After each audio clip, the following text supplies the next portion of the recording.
Assalamualaikum warahmatullahi wabarakatuh. Perkenalkan, nama saya Sahriana Nur Saharuddin dan saya mengajar di SMA Negeri 2 Kecamatan Mare, Kabupaten Bone, Provinsi Sulawesi Selatan. Dan saya juga termasuk salah satu mahasiswa PPG dalam jabatan kategori 1 gelombang kedua tahun 2022 di LPTK Universitas Negeri 11 Maret.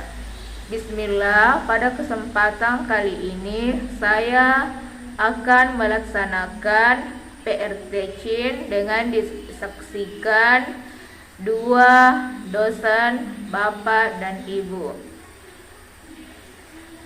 Terima kasih Bapak atas kesempatannya. Assalamualaikum warahmatullahi wabarakatuh. Waalaikumsalam warahmatullahi wabarakatuh. Selamat pagi kepada Bapak Tri Yunianto dan Ibu Sarikir Nuringhati. Terima kasih Ibu dan selamat pagi. Kemudian selamat pagi kepada Bapak Ibu dan teman-teman semua. Alhamdulillah pada kesempatan kali ini kita bisa berhadir kembali dan tentunya sudah siap untuk melaksanakan kegiatan hari ini ya Bapak Ibu ya. Ya. Jadi mudah-mudahan hari ini diberi kelancaran buat kita dan kepada teman-teman semangat saja, kemudian jangan gugup dan sebagainya seperti itu. Tampilkan yang sudah Bapak Ibu maksimalkan latihan tadi malam misalkan sebagainya. Oke. Untuk itu supaya lebih mempercepat kegiatan kita, jadi langsung saja. Siapa dulu? Yang terakhir saya Bu, perkenalkan. Nama saya Sahriana Nur Saharuddin, mengajar di SMA Negeri 2 Bone, Kabupaten Bone, Provinsi Sulawesi Selatan. Jadi saya mulai, saya share screen dulu. Bismillahirrahmanirrahim. Assalamualaikum warahmatullahi wabarakatuh, anak-anakku semua. Waalaikumsalam Ibu. Bagaimana kabarnya hari ini, Nak? Baik Ibu. Baik. Alhamdulillah, saya harap pertemuan kali ini dan pertemuan berikutnya anak-anakku bisa selalu sehat agar kita bisa bertemu lagi dan lagi. Sebelum kita mulai masuk ke materi inti pelajaran, kita berdoa dulu menurut agama dan kepercayaan masing-masing. Silahkan Irma Ketua Kelas dipimpin doanya. Terima kasih Bu. Iya, Nak. Mari kita mulai membaca doa sebelum belajar ya. Berdoa dimulai. Berdoa selesai. Sudah Bu. Terima kasih Nak. Saya cek kehadirannya dulu ya. Saya lihat ketua kelas bagaimana? Apakah anggota kelasnya teman-temannya hadir semua Nak? Hadir semua Bu. Oke. Jadi kalian hadir semua. Sebelum masuk di inti pelajaran, Ibu kasih pertanyaan dulu.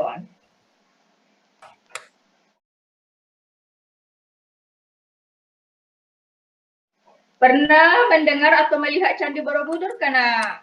Melihat ya Bu. Melihat. Melihat mungkin belum pernah melihat secara langsung ya, hanya melihat di gambar, di buku atau di televisi. Di buku. Kemudian apakah bentuk bangunan atau arsitektur candi tersebut merupakan hasil kebudayaan aslinya rakyat Indonesia atau sudah ada pengaruh kebudayaan dari luar Nah? Sudah ada perpaduan Bu. Sudah ada akulturasinya. Jadi jawaban kalian nanti kita akan bahas di permasalahan kelompok. Kemudian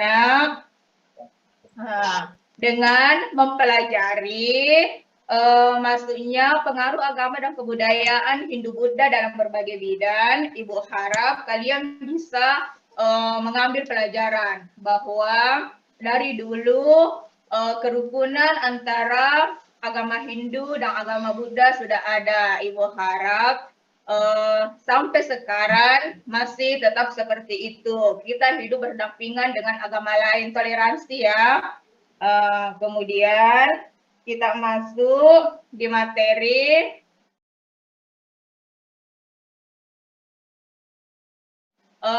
Pengaruh Hindu-Buddha di Indonesia. Pengaruh maksudnya agama dan kebudayaan Hindu-Buddha di Indonesia.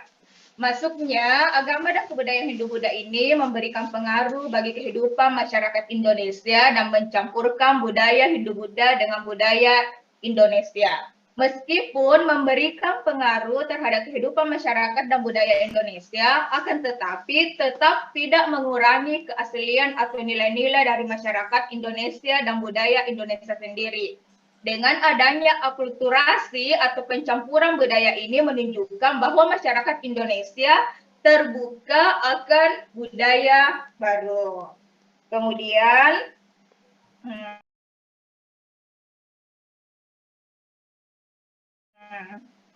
saya bagi kelompok.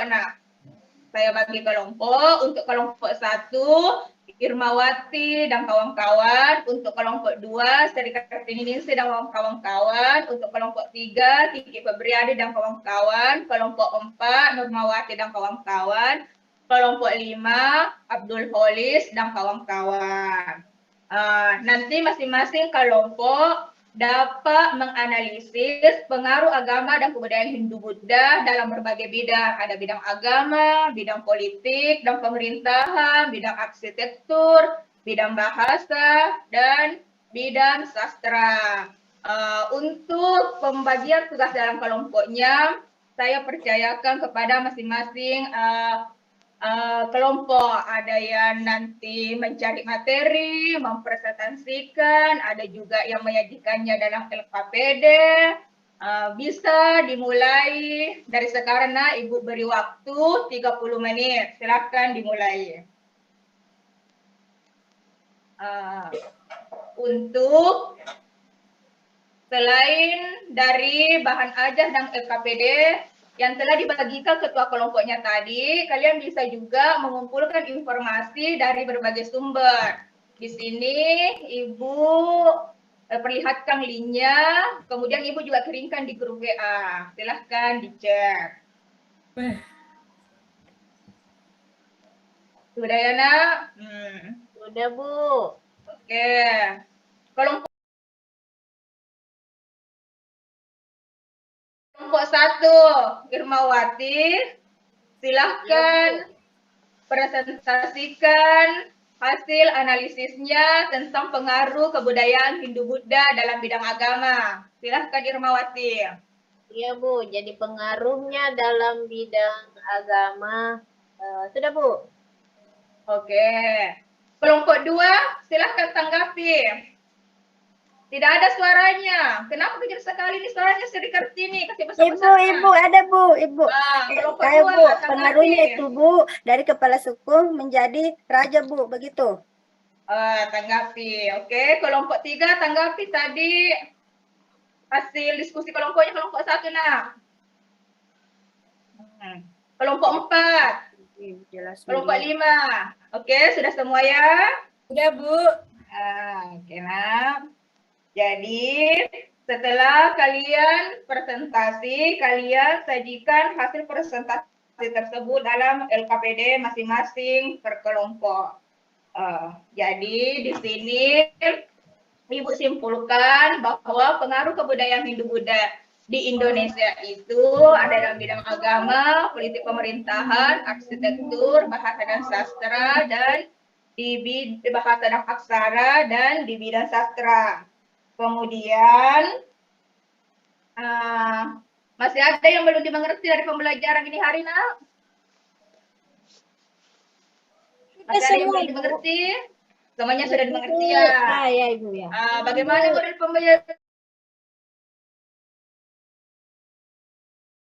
pembelajarannya tadi, Nak? Yang diskusi kelompok? Bagus sekali. Menyenangkan, Ibu. Nanti Ibu bisa terapkan dalam pertemuan berikutnya lagi. Kemudian untuk post-testnya kalian untuk tugasnya selanjutnya kalian cari lagi pengaruh kebudayaan Hindu-Buddha di Indonesia dalam bidang lain selain dalam kelima bidang yang telah kalian diskusikan dalam kelompok tadi. Nanti Ibu kirim soalnya di grup WA ya. Nah, Ya, Ibu. ya. Jadi untuk hari ini sekian dulu materi dan diskusi kelompok kita. Nah, Assalamualaikum warahmatullahi wabarakatuh. Ketua kelas ditutup dulu. Nak berdoa. Iya, kada lewat itu Lun. Di PLN situ.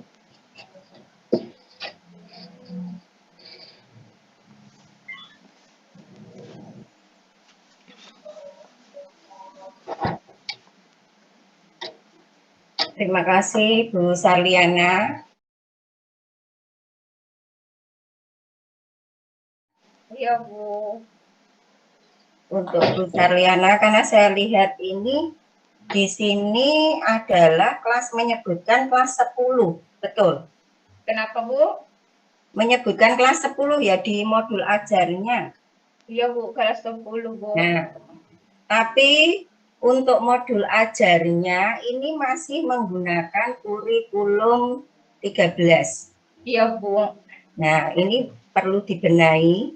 Kalau kita sudah istilahnya mengajar atau mau maju ke kelas 10 atau fase E, ini mestinya juga menyesuaikan modul ajarnya.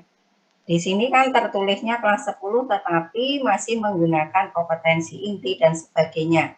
Itu kan kurtilas. Ini nanti otomatis semua dibenahi nih. Saya masih kurikulum 13, Bu. Oh, masih kurikulum 13? Iya, Bu. Belum Oh. kurikulum merdeka ya, Bu. Oh, kalau masih kurikulum 13. Oh, iya. Maaf. Saya pikir, Iya, Bu. Tidak apa-apa. sudah kurikulum merdeka. Kalau kurikulum 13 ya sudah betul. Ya. Iya, Bu. Itu untuk apa? RPP-nya. Iya, Bu. Yang ini saya tanyakan, ini membahas tadi yang akan dimunculkan di LKPD-nya adalah akulturasi budaya Hindu, Buddha, dan budaya sebelumnya tentunya ya. Mesti 3 itu dibahas di LKPD-nya. Karena tadi memang karena terburu-buru waktu dan sebagainya, jadi di awal tidak ada stimulusnya. Ya, untuk stimulus itu apa? Gimana? Pertanyaan pemantik, Bu. Pertanyaan? Apa yang Ibu maksud tadi belum ada yang pertanyaan pemantik, Bu, stimulus. Ya, stimulus kan bisa berupa pertanyaan pemantik, bisa. Saya tadi. Oh, ya. yang itu tadi belum termasuk ya, Bu. Waktu saya tanyakan bahwa apakah kalian pernah melihat atau mendengar tentang apa tadi itu dari pertanyaan pemantik saya? Apa tadi itu, Bu? Tentang Candi Borobudur, Bu. Begitu, Bu. Nah, kalau membuat pertanyaan pemantik, jangan pertanyaannya apakah sudah pernah mendengar Candi Borobudur, pernah melihat. Jadi usahakan kalimat pemantik itu kan sebenarnya tujuannya agar anak itu tertarik, ya terpantik untuk istilahnya memulai memasuki materi yang akan Ibu ajarkan. Nah, ini harus hati-hati membuat kalimat pemantik. Ya, mungkin seperti tadi di awal Pak Tri sudah memberi masukan juga untuk pertanyaan berupa soal-soal ataupun pada kegiatan mengajar itu harus menyertakan hot, jadi berpikir tingkat tinggi. Nah, ini sangat perlu sekali. Ini yang mungkin masih banyak yang perlu dibenahi untuk ini. Kemudian juga kalau bisa usahakan memasukkan permasalahan atau menghubungkan dengan permasalahan yang ada dengan sekarang kontekstualnya. Itu justru lebih bagus. Ya, itu yang perlu ditambahi juga. Jadi untuk Bu Nurliana tadi, maaf Bu Sarliana tadi, ya itu kalimat pemantiknya jangan seperti itu. Jadi bagaimana membuat pertanyaan agar anak tertarik ya terhadap mungkin gambar yang ditayangkan Ibu. Ya, itu.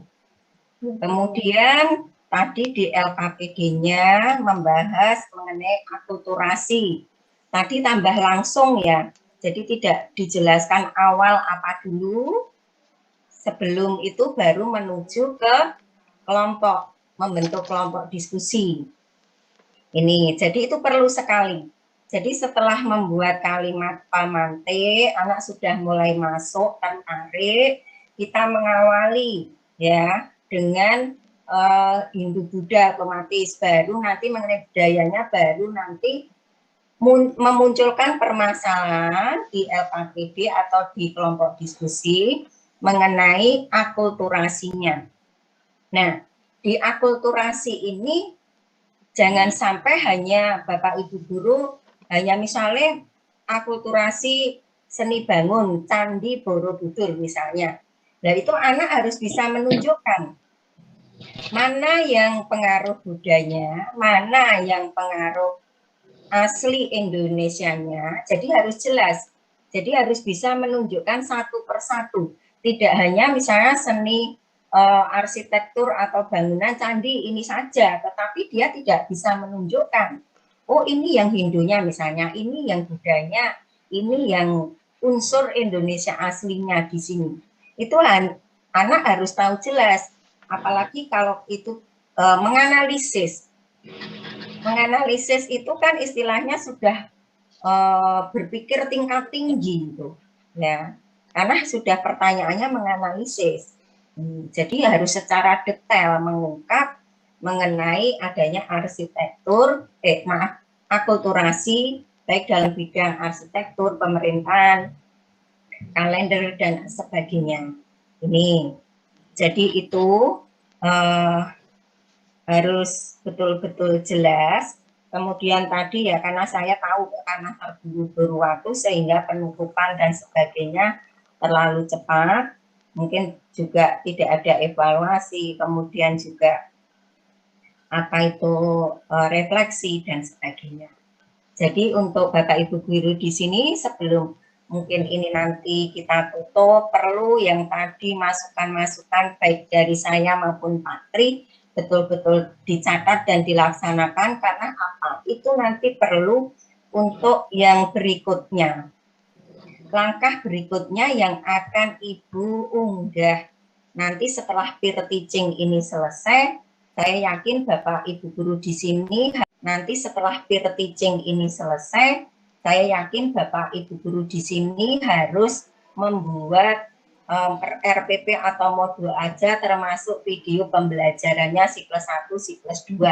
Nanti setelah masuk ya mungkin Januari. Itu kemungkinan Januari. Nah, mulai sudah membuat mulai sekarang untuk memperbaiki terutama modul ajarnya ya, terutama yang kurikulum merdeka. Nah, itu untuk saya dan juga saya menyampaikan nanti yang di-upload itu harus dipisah sendiri-sendiri. Jadi LKPD sendiri, media ajar sendiri, kemudian juga bahan ajar sendiri, asesmennya sendiri, ini RPP-nya sendiri. Jadi harus lengkap itu semua. Ya, jadi dalam nanti dibuat PDF itu termasuk nanti dalam membuat video pembelajaran itu yang akan dinilai selain kegiatan mengajarnya juga produknya, produk videonya ya, produk videonya. Jadi hati-hati dalam istilahnya menyoting ya.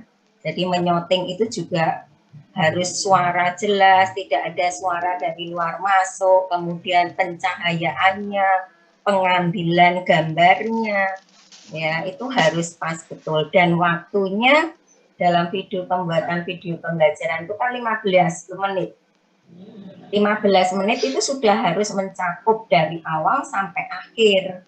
Jadi sampai akhir, sampai penutup. Itu. Jadi itu aja, mungkin ada masukan dari Pak Tri, monggo. Terima kasih Bu Sarikit yang sudah banyak memberikan masukan-masukan pada peserta semuanya.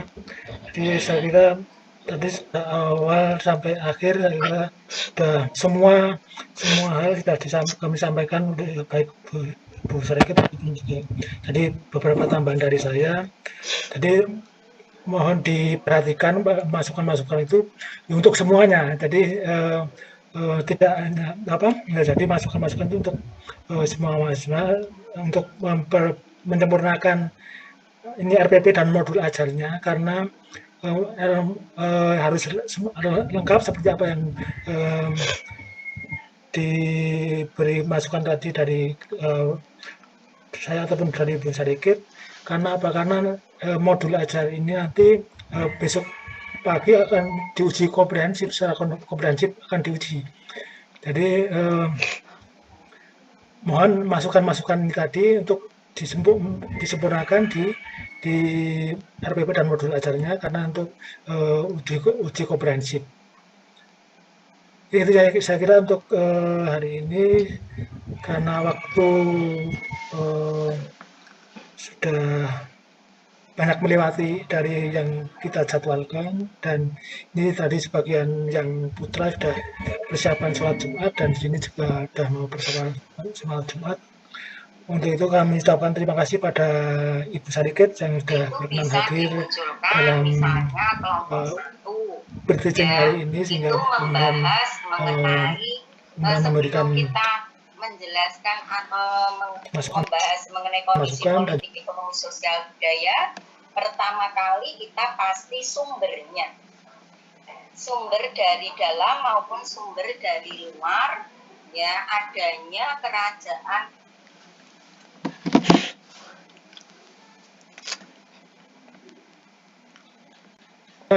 semua hal sudah kami sampaikan, baik Bu Sarikit. Jadi beberapa tambahan dari saya.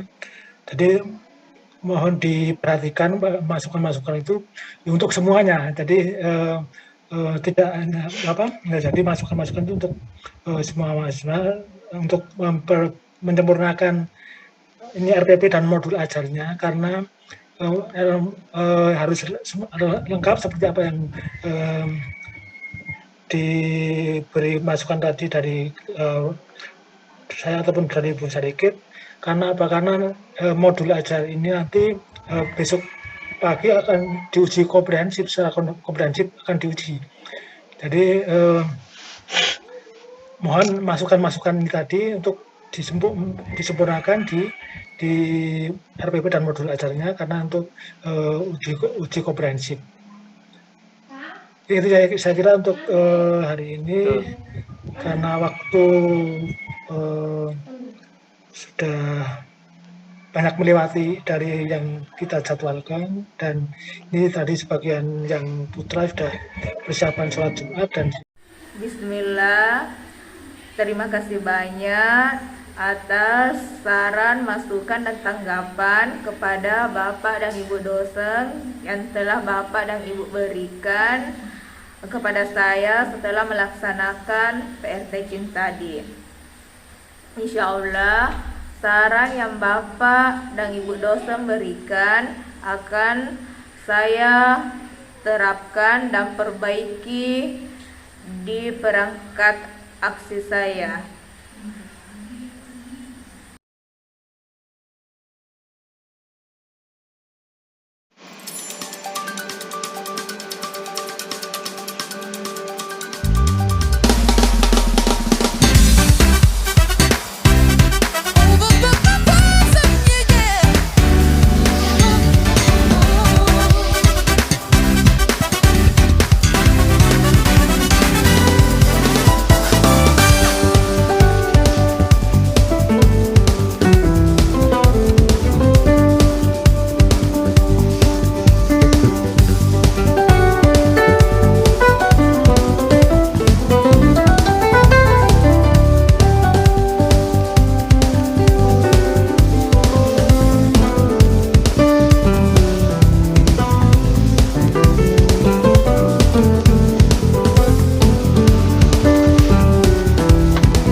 Alhamdulillah, hebat ya Nah, hebat. Bu. 2, 3 dan 4, 5 semuanya bagus. Ya, semuanya bagus, semuanya. Baik, kita lanjut. Oke, sebelum Ibu masuk ke refleksi pembelajaran, ada yang bisa menyimpulkan dulu pembelajaran kita hari ini? Halo, Sudah, anak-anak Bu. Ibu. Iya, Bu. Ada yang Saya, bisa Bu. menyimpulkan? Bagus Jadi- sekali Sarliana Jadi sudah menyimpulkan kesimpulannya, pembelajaran Bu, kita hari Kita ini. harus Bagus sekali. mempertahankan kemerdekaan dari ancaman sekutu dan Belanda Bagus. bisa melalui jalur diplomasi. Mantap, mantap. Oke, seperti biasa kita melakukan ice breaking supaya kita lebih semangat dan tidak mengantuk ketika proses pembelajaran. Oke ya, ice breaking dimulai. Oke, sudah ya? Sudah, Bu. Sudah, Bu. Oke, jadi hari ini materi yang akan kita pelajari adalah teori masuknya agama Hindu-Buddha di Indonesia. Jadi ada 4 teori mengenai masuknya Hindu-Buddha di Indonesia. Yang pertama ada teori Brahmana, teori Kesatria, teori Waisya, dan teori arus balik. Jadi teori Brahmana ini dikemukakan oleh Van Leur yang menyatakan. Oke, lanjut ya. Ya, kita tidak belajar juga kita harus ini profil pelajar Pancasila. Jadi yang Bapak ingin tekankan di sini yaitu kaitannya dengan materi kerajaan Kutai dan Tarumanegara. Kita juga dapat nanti iman dan bertakwa terhadap Tuhan Yang Maha Esa. Artinya kita bagaimana? Halo Shirley? Halo Shirley? Iya, Pak. Kenapa Shirley kok ke bawah terus? Apa yang dilihat itu Shirley? Apa tadi ada dari keluarga, Pak? Ya, kayaknya dengan ini ya kita juga harus menghargai ya kayaknya dengan agama Hindu. Terus yang kedua, berkebinekaan global. Coba si Kartini, maksudnya berkebinekaan global itu maksudnya bagaimana? Halo? Iya, Pak. Tidak membedakan, Pak. Tetap satu, Pak. Ya, maksudnya di sini itu kita itu tetap dunia. ya betul ya, tepuk tangan dulu.